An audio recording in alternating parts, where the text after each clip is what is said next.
일단 이렇게 규제 지역이 바뀌게 되면 LTV가 제일 먼저 바뀌게 됩니다. LTV 한도가 2억 3,750만 원인데 여기는 비규제 지역으로 이제 바뀌기 때문에 LTV가 70% 적용됩니다. 그러면 3억 3,200을 다 받으려고 했더니 DTI가 64%가 나옵니다. 다 받을 수가 없다는 겁니다. DTI 60%까지 가능하기 때문에 3억 천이 가능한데 이 DTI는 가능한데 DTI는 차주 단위 DSR에서 걸립니다.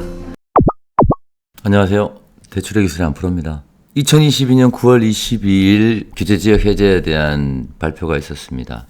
적용은 2022년 9월 26일부터고요. 저는 오로지 대출하는 사람의 관점에서 이 규제지역 해제되는 곳들의 대출에 관해서 어떻게 바뀌는지 좀 자세히 말씀드리도록 하겠습니다.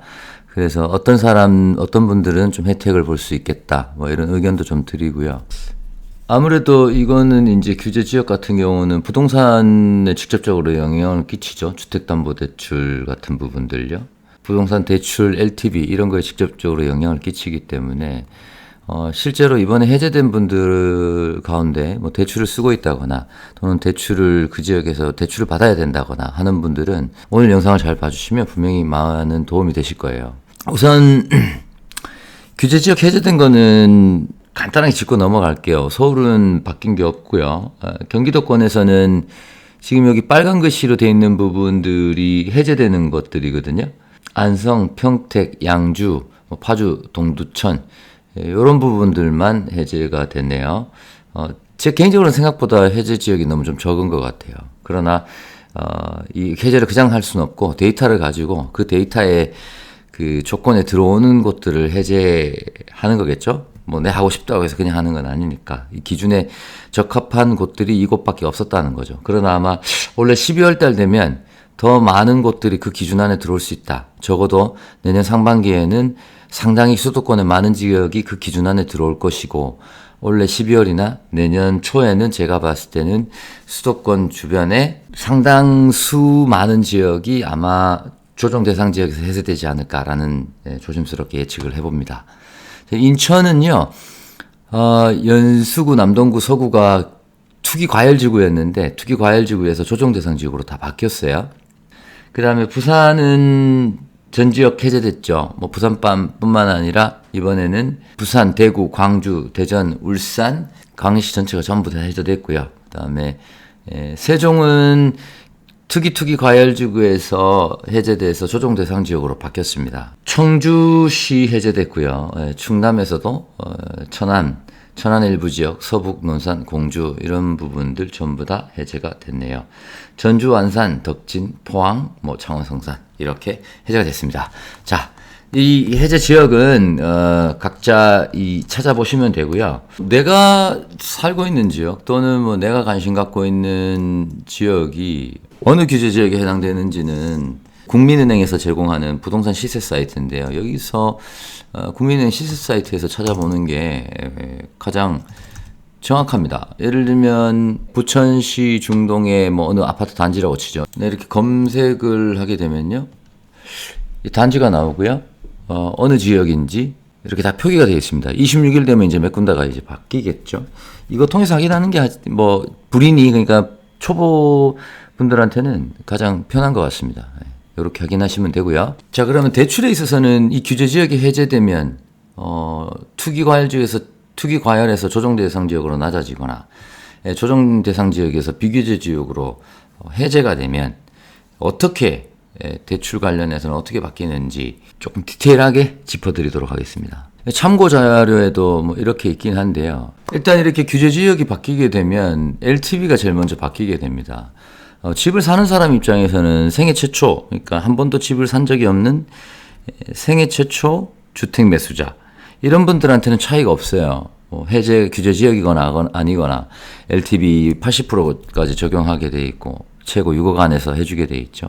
이런 분은 상관이 없는데, 예를 들면 내가 투기과열지구에 있다, 거기서 아파트를 산다 또는 살고 있다. 그러면 이제 LTV가 기본적으로 9억까지는 40%, 9억 초과하는 부분은 이제 20%까지 이렇게 규제가 됩니다. 그러나 내가 투기과열지구에서 갑자기 비규제 지역으로 해제가 됐다. 그러면 이제 가격 구분, 구간 구분 없이 그냥 LTV 70%가 적용이 되는 거죠. 투기과열지구에서 조정대상 지역으로 해제가 됐다. 이렇게 되면 40%에서 50%, 구억 초과하는 부분에 대해서는 20%에서 30% 이렇게 LTV가 조금 늘어나게 되는 거고요.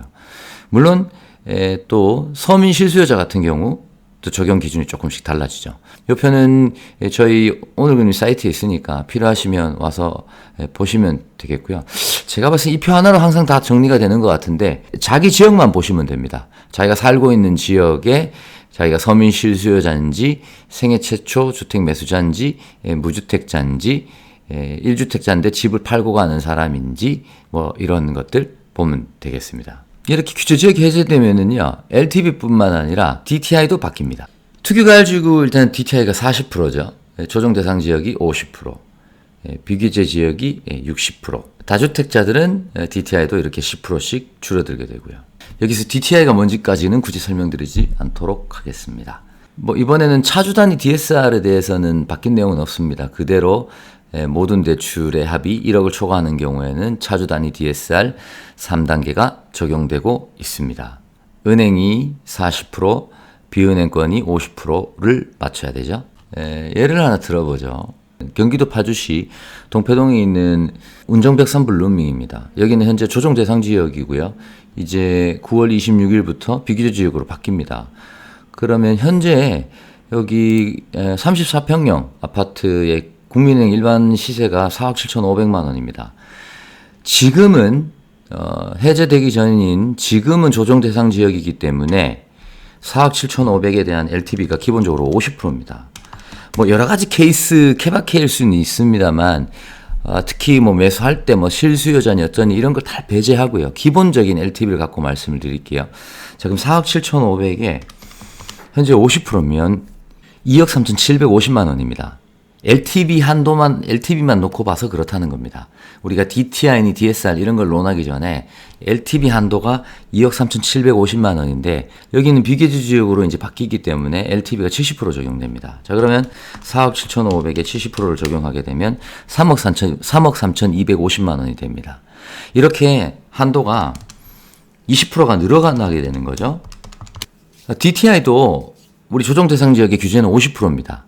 아까 보셨죠? 그런데 이게 규제적으로 해제가 되면 60%로 바뀝니다.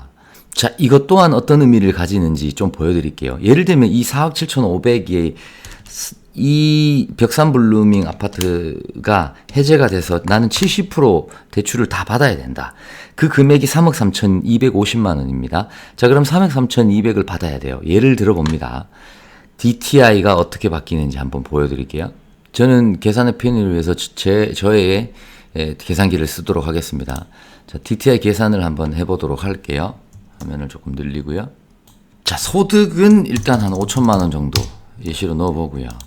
자, 주택 아까 3억 3,250만 원이라고 했습니다. 자, 3억 3,250만 원을 다 받으려고 했더니 대출 기간 40년으로 해볼게요. 거치 기간은 안 넣는 걸로 하고 요즘 금리가 엄청 올랐습니다. 제가 지금 이걸 촬영하는 날짜가 2022년 9월 22일입니다. 2일에서 23일로 넘어가고 있는데 5%대 그러니까 혼합형 금리나 고정금리가 시중은행과 보험사의 5%대 금리가 잘 없습니다. 물론 아직 있긴 한데 잘 없습니다.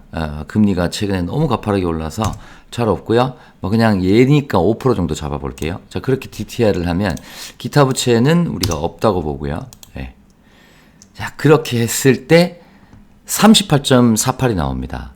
자, 비규제 지역에서는 DTI 60% 맞추면 되기 때문에 아무 문제가 없는 거예요. 자, 그런데 만약 내 소득이 3천만 원밖에 안 돼요. 그러면 3억 3,200을 다 받으려고 했더니 DTI가 64%가 나옵니다. 다 받을 수가 없다는 겁니다.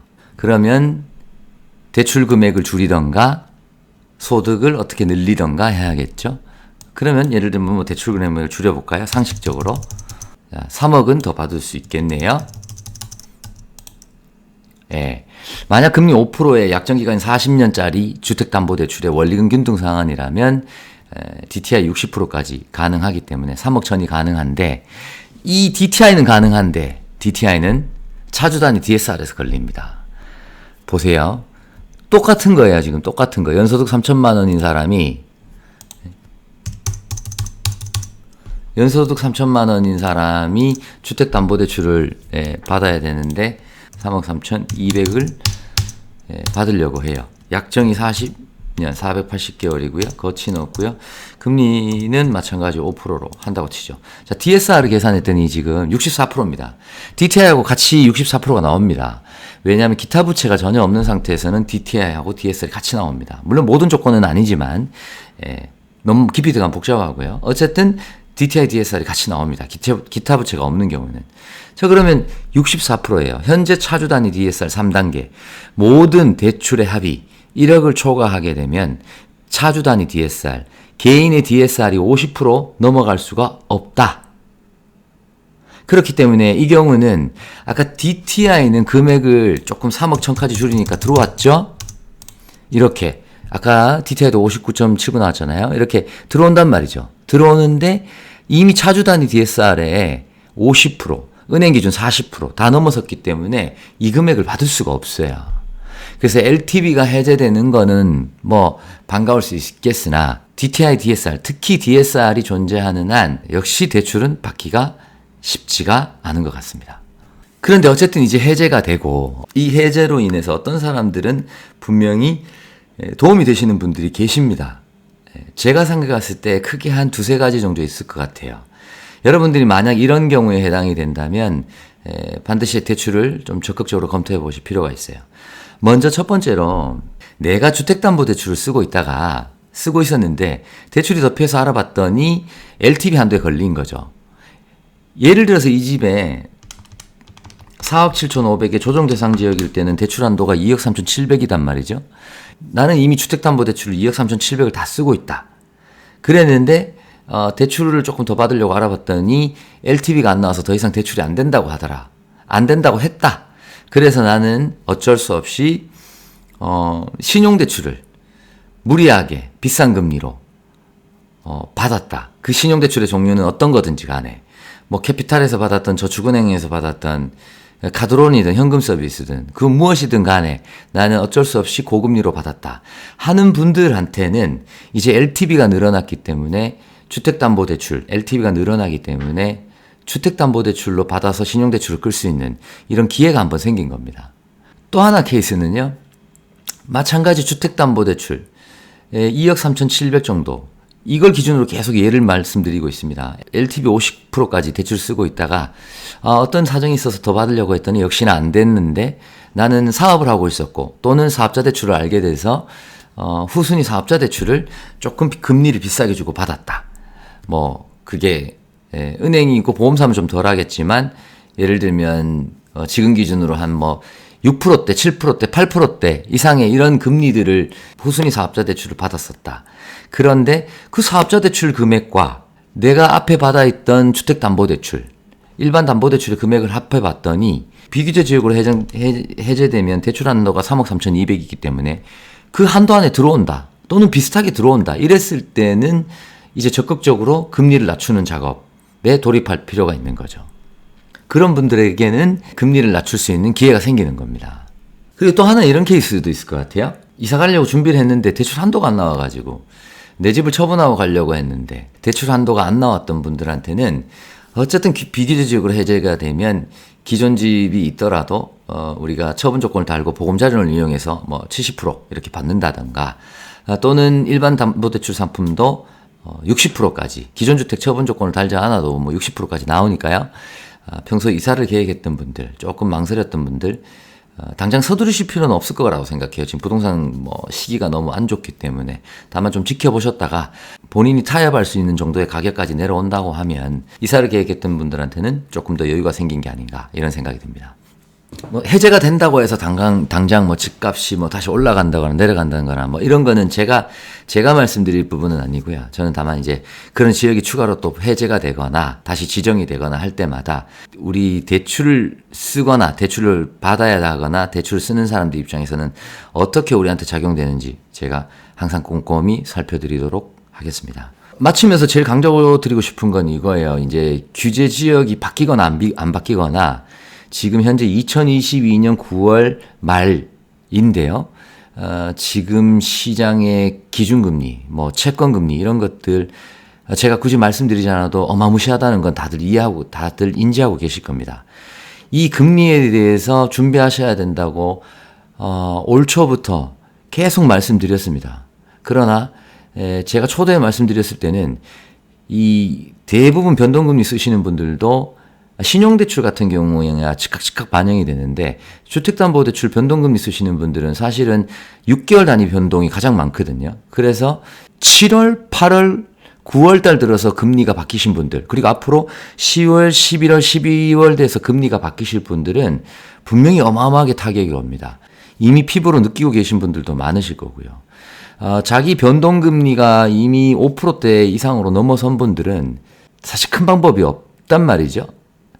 그러나 만약 집값이 4억이라면 안심전환대출 한번 눈여겨보셔야 되고 그리고 또 디딤돌 대출도 조만간에 이 대환대출로 나올 예정이니까 그런 것도 눈여겨보셔야 되고요. 만약 집값이 이미 뭐 4억 초과갔다 이러면은 그런데 내금리는 아마 5% 이상 넘어갔다 이러면 적극적으로 은행이나 보험사 문을 두드리셔가지고 조금이라도 금리를 낮춰서 고정금리로 전환할 수 있는 어떤 대책을 더 늦기 전에라도 마련하시기를 권장드립니다. 물론 금리가 계속 오르진 않겠죠. 제가 봤을 때는 내년까지는 계속 오를 것 같긴 해요. 특히 내년 상반기까지는 올랐다가 이 오른 기조로 과연 언제까지 갈 것인가? 이건 우리가 맞출 수가 없잖아요. 그래서 제가 봤을 때 2년, 3년은 이런 기조로, 그러니까 아마 대출 시장은 5% 정도, 6%까지도 갈 수 있다고 보고요. 이런 정도의 금리는 향후 2, 3년은 충분히 갈 수 있다고 봐요. 그래서 그 뒤에 다시 금리가 내리면 좋겠지만 우리 사실 모르잖아요. 함부로 저는 예측하면 안 된다고 생각하고 그냥 내가 할 수 있는 최대한의 안전장치, 약간의 비용을 감내하더라도 안전장치를 해두는 게 맞다. 저는 그렇게 생각합니다. 대출이 이자가 내려갈 때는요. 소주 한 잔 먹으면서 기분 좋을 수 있습니다. 그러나 이자가 올라갈 때 그 부담과 고통은요. 대출 이자가 낮아졌을 때의 즐거움에 한 수십 배는 되는 것 같아요. 특히 대출이 많으신 분들한테는 지금의 시장이 상당히 엄중하게 바뀌고 있는 건 분명하죠. 그래도 손 놓고 계시지 마시고 자기가 갖고 있는 대출, 자기 상황을 잘 뜯어보셔가지고 조금이라도 대비를 하셨으면 좋겠습니다. 제가 최근에 그 대환 대출에 대한 상담을 엄청 많이 해드리곤 있어요. 그런데 솔직히 한 타이밍 늦었습니다. 한 타이밍 늦었는데 그렇다 하더라도 아직 한 번도 검토하신 적이 없거나 검토하셔야 되는 분들은 혼자서 너무 고민하지 마시고요. 은행을 방문하시든 전문가들한테 물어보시든 어떻게든 자문을 많이 구하셔가지고 뭔가 좋은 방법을 찾으셨으면 좋겠습니다. 감사합니다. 안프로였습니다.